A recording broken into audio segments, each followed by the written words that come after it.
Hey y'all, welcome back. I have another video for you guys today. This one is going to be on the topic of just because you've had a hard life doesn't give you an excuse to sin. And this is something that I think most of us struggle with in some capacity and don't even always realize it.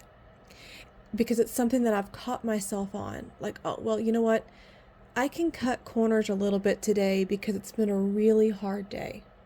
Or I've had a really tough week, so I deserve to indulge a little bit.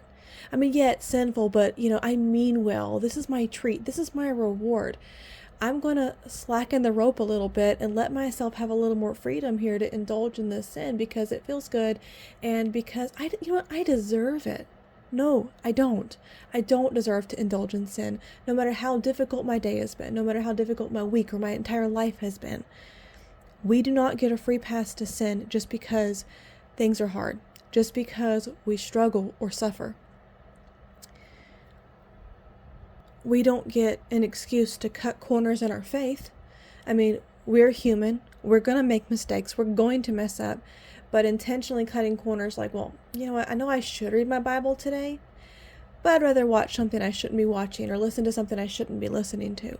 We have to feel that conviction and deny our flesh. So I'm going to read some scripture to you guys and let me know if you like this. This table actually is like a dark glass and the reflection like just on video just like goes right up my nose. Like nobody wants to see that. That's not pleasant for anyone. So I put this like peel and stick like wood table cover here. Hopefully it looks good. That's why you guys saw me with a blanket or a cloth or something all the time because first of all it's cold, but I didn't like the way it reflected back. So hopefully this looks better. Okay, so let us start with Romans chapter 6 verses 1 and 2. What shall we say then? Shall we continue in sin that grace may abound? God forbid. How shall we that are dead to sin live any longer therein? Just because we have suffered or struggled, it's not a loophole for us to abuse God's mercy.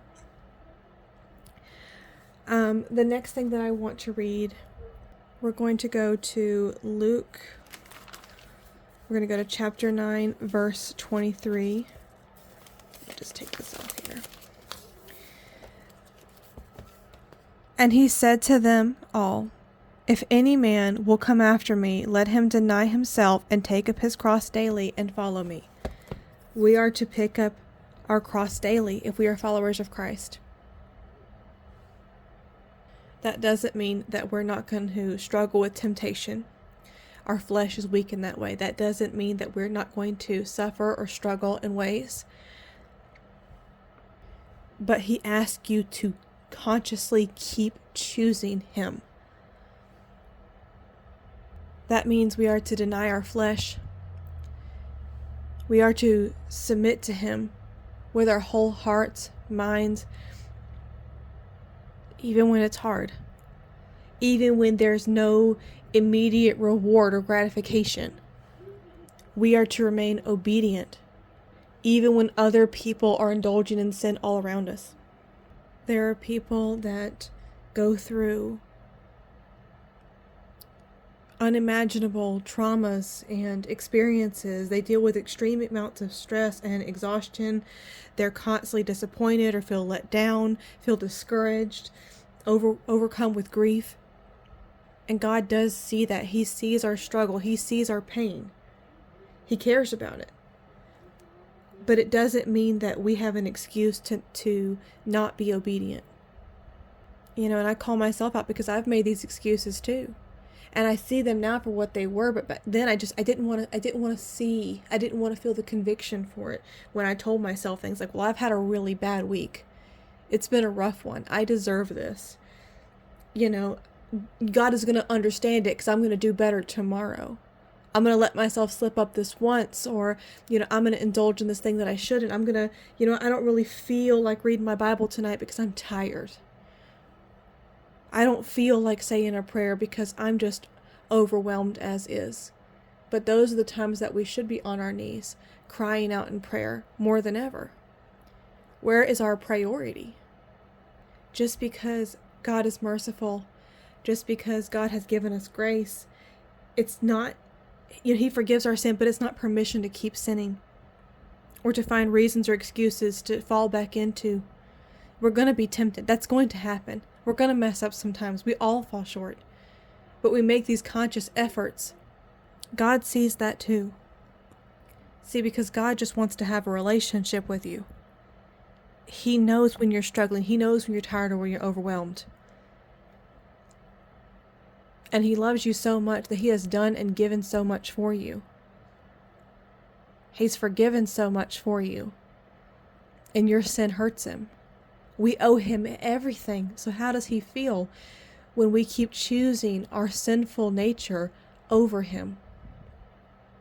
When He's just got His arms open, come to me.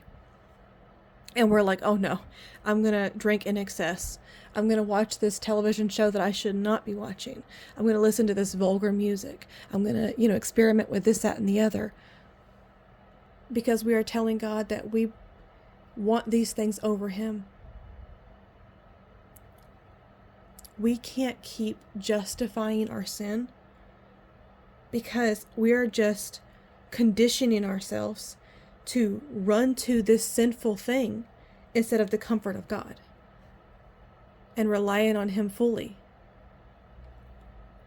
Let us go to 1 Corinthians. We're going to go to 10:13.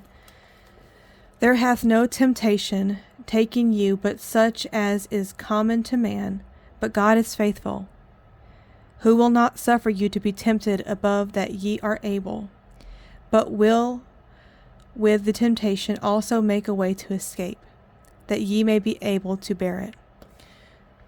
So God will be with you. You can pray to Him. You can talk to Him. And I know sometimes, we kind of fall into this, well, I'm ashamed of my sin. I don't want to bring that to God. He sees it anyway. And I did a whole video about that. And I can't remember what I titled it, but if I can remember the video, I'll try to link it in the description box of this one. But I have a playlist for just different scripture reflections like this that I've done, so you can kind of go through those and check out some more videos on different topics and things that I've felt moved to talk about. When you are overcome with emotion and temptation, that is the time that you should be pouring your heart out to God. That is the time that you should be on your knees, praying to Him, begging Him, pleading with Him, please help me to overcome this. There's this thing. It feels shameful. You feel embarrassed to come before God with this thing. He knows it. He already knows. So don't withhold it from Him. There's nothing that you should hold back telling Him.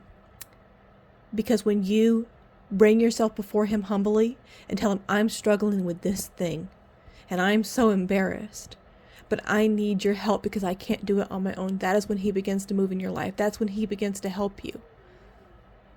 He doesn't want you to try to handle it all on your own.